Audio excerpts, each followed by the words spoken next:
Hello friends, welcome back. Today we're going to talk about Edmund Spenser and one of his famous sonnets, One Day I Wrote Her Name Upon the Strand. Before we begin to talk about the poem, let us understand a few facts about Edmund Spenser. Edmund Spenser was born in 1552 and died in 1559. He was a British poet. He wrote during the time of Queen Elizabeth. He is regarded as the predecessor of William Shakespeare. Some of the great works of Edmund Spenser include The Fairy Queen, which was published in 1599 and 1596. Three of its books were published in 1590 and the rest of the three books were published in 1596. The second is The Shepherd's Calendar. It was published in 1579. Then third was Amorate and Epithalamion, published in 1595. Amorate and Epithalamion consists of Amorate, Epithalamion, Astrophel, Collins Clotus, Come Home Again. And the last one is Prothalamion, which was published in 1596. Fairy Queen, The Fairy Queen, in fact, published in 1590 and 1596 in two parts, is an epic poem and fantastical allegory celebrating the Tudor dynasty and Elizabeth I. The Shepherd's Calendar is a sequence of 12 books, each representing a month of the year. Amorate is Spenser's successful courtship and marriage to Elizabeth Boyle, his second wife. His first wife was Maccabeus Childe, whom he married in 1579. Epithalamion is about his marriage to Elizabeth Boyle and his anxiety. Astrophel is a pastoral elegy on the death of Sir Philip Sidney. Prothalamion is a wedding song written for the daughters of a duke. Let us talk about One Day I Wrote Her Name Upon the Strand. One Day I Wrote Her Name Upon the Strand is also known as Amorate Sonnet 75. Amorate is a sequence of 89 sonnets. This sonnet is 75th sonnet in this sequence. There has been a trend in England to know the sonnet by its first line. Therefore, this is also called One Day I Wrote Her Name Upon the Strand. Let us try to understand the text. Let us first of all try to read the text of the poem. One day I wrote her name upon the strand, but came the waves and washed it away. Again I wrote it with a second hand, but came the tide and made my pains his prey. Vain man, said she, that dost in vain essay a mortal thing so to immortalize, for I myself shall like to this decay, and eke my name be wiped out likewise. Not so, quod I, let baser things devise to die in dust, but you shall live by fame. My verse your virtues rare shall eternize, and in the heavens write your glorious name. Where when as death shall all the world subdue, our love shall live, and later life renew. This is the text of the poem. Let us try to understand the poem now. See the first line, one day I wrote her name upon the strand. Strand is beach or seashore made up of sand. So poet is trying to say, one day I wrote her name. Her is the name of his beloved. Poet wrote the name of his beloved on the seashore, on the beach. But what happened? But came the waves. Waves came and washed it away. Washed it away. The name was washed away. It was no more there. One day I wrote her name upon the strand, but came the waves and washed it away. It was no more there. See the third line. Again I wrote it with a second hand. Poet is trying to say, I wrote it second hand, wrote it with a second hand. It doesn't mean that he wrote it with the second hand. He wrote it with the second hand means he wrote it for the second time. Once he wrote it, it was washed away. Again he wrote it for the second time. And what happened? But came the tide. Again the tide or the wave came and made my pains his prey. Look at the words. Pains. Pains means pains taken by poet to write the name. What has the tide done? Tide had made the pains of the poet his prey. Prey means the word prey. What is the meaning of the word prey? The word prey means an animal that is hunted or killed by another for food. It is like finishing someone, attacking someone. So it was attacked. What was attacked? the name written by the poet, pains taken by the poet to write the name of his beloved, that was made prey by the tide. That means it was eradicated. This is the first quatrain. Try to understand the first quatrain. What happens in the first quatrain? One day I wrote her name upon the strand, but came the waves and washed it away. Again I wrote it with a second hand, but came the tide and made my pains his prey. In this quatrain, poet is trying to tell us something, that he has tried to write the name of his beloved on the seashore, but waves came and washed it away. He wrote it again for the second time, but again the tide came and it was washed away. Now let us come to the second quatrain. Vain man, said she, that dost in vain essay a mortal thing so to immortalize, for I myself shall like to this decay, and eke my name be wiped out likewise. Vain man. Now poet's beloved was seeing that poet was writing her name and it was being washed away by the waves. So she said, vain man, you are a vain man, you are trying something, vainly. Vain man, said she. She says, you are vain because you are trying this in vain. Your attempt is in vain. That does in vain. That does in vain. Say attempt. That tries in vain. The man who tries in vain is a vain man. And what is that man trying to do? He's trying to immortalize a mortal thing like this. He's trying to immortalize a mortal thing like this. What is it trying to say? A mortal thing so to immortalize. Try to understand these like two lines again. Vain man, said she, that dost in vain say a mortal thing so to immortalize. It is not possible to immortalize a mortal thing, and the reason she tells, for I myself shall like to this decay, as this now name is being wiped out from the seashore, from the sand of the seashore, I myself will also decay. What is the meaning of the word decay? The meaning of the word decay is to decompose, to rot, but here it can be understood as reduced to nothingness. So what she is trying to say is, for I myself shall like this, as this name is being decayed, I'll also be reduced to nothingness one day, and ik, my name, and also ik here, the word ik in archaic English means also, and ik, my name be wiped out likewise. Likewise, similarly, as this name is being wiped out, my name also will be wiped out from this world, says poet's beloved. Here the second stanza ends, the second quatrain ends. Let's read out the second quatrain again. Vain man, said she, that dost in vain say a mortal thing so to immortalize, for I myself shall like to this decay, and eke my name be wiped out likewise. Now let us come to the third quatrain. Not so could I. Poet says, not so could I. Code means quoted. Poet quoted. Quoted means said.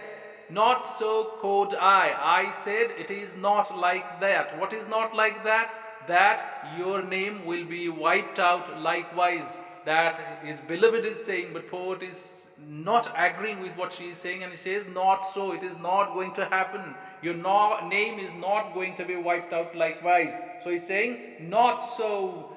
Let baser things devise. What is the meaning of the word devise? Word devise means plan.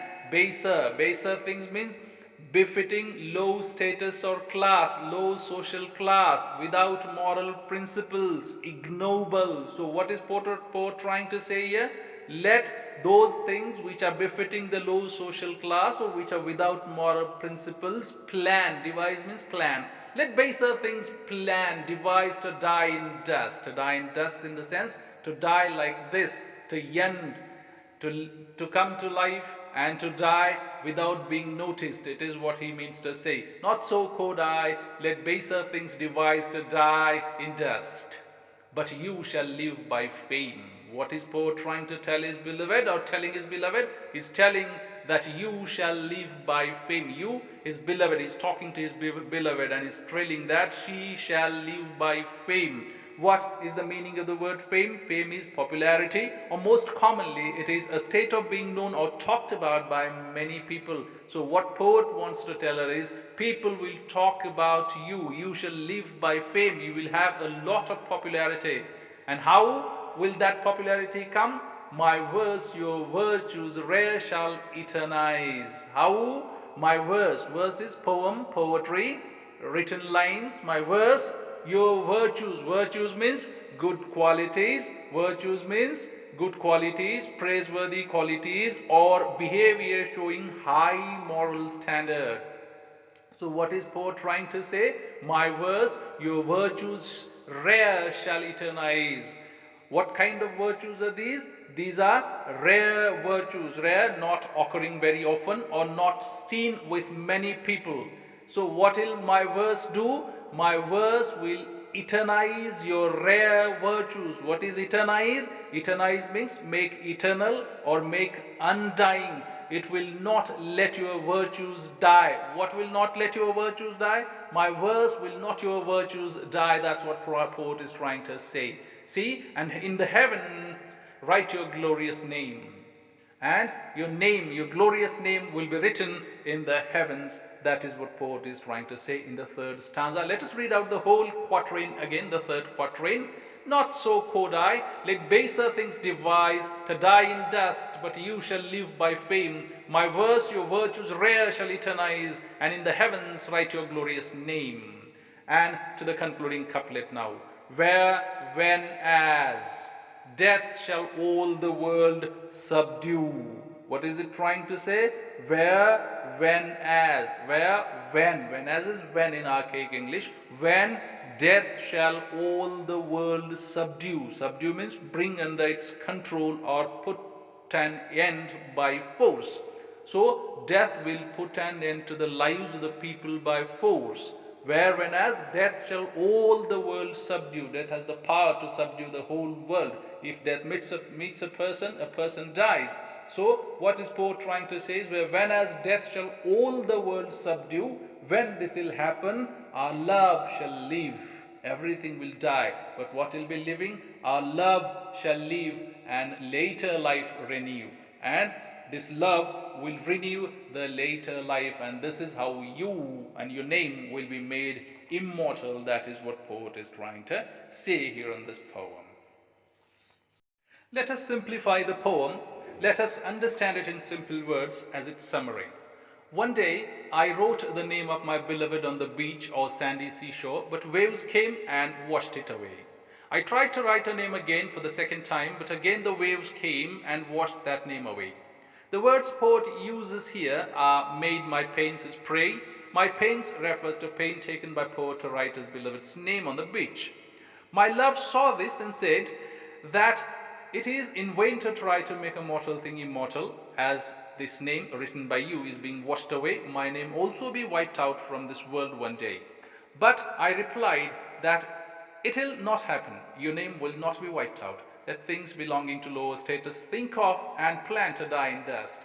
You will live by your popularity. Many people will talk about you. My poem will make your high moral behavior and your fine qualities immortal. Your glorious name will be written in the heaven, when death will overpower and put an end to the life of all the people in the world, including you and me. Our love will continue to live and will be renewed in the later life. Friends, I think this poem can be best understood in three parts. The first part is poet's actions. The second part is poet's beloved's reply to poet's actions. And the third part is poet's reply to his beloved's reply.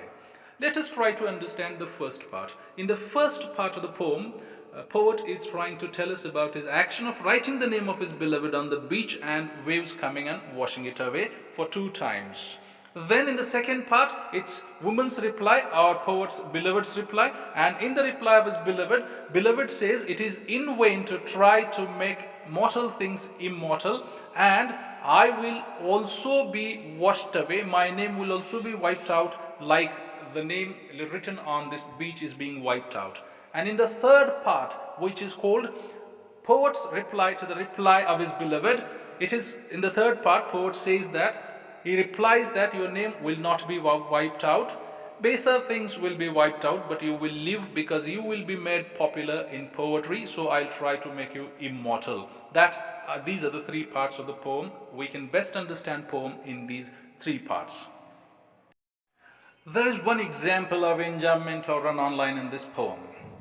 Ninth line runs into the 10th line. Look at this. Not so could I, let baser things devise. It runs into the 10th line. To die in dust.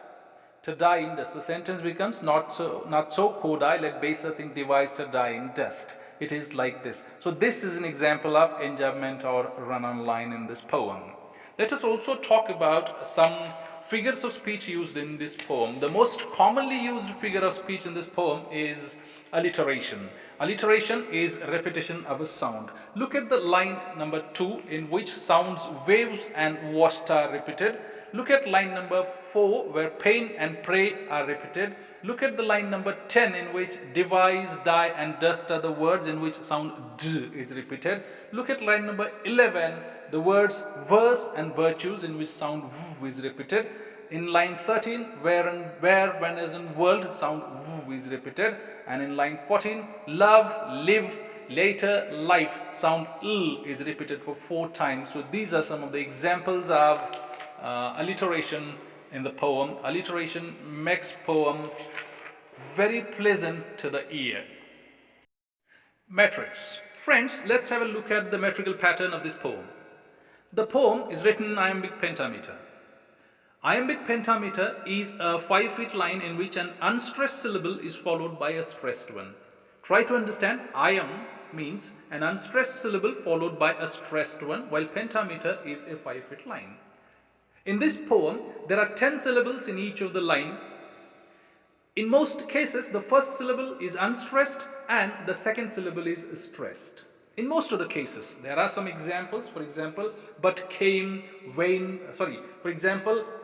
man. Both the syllables are stressed. That means that is not the example of iam but of spondy. Even not so. This is also, and could I. These two are the examples of spondy in the poem.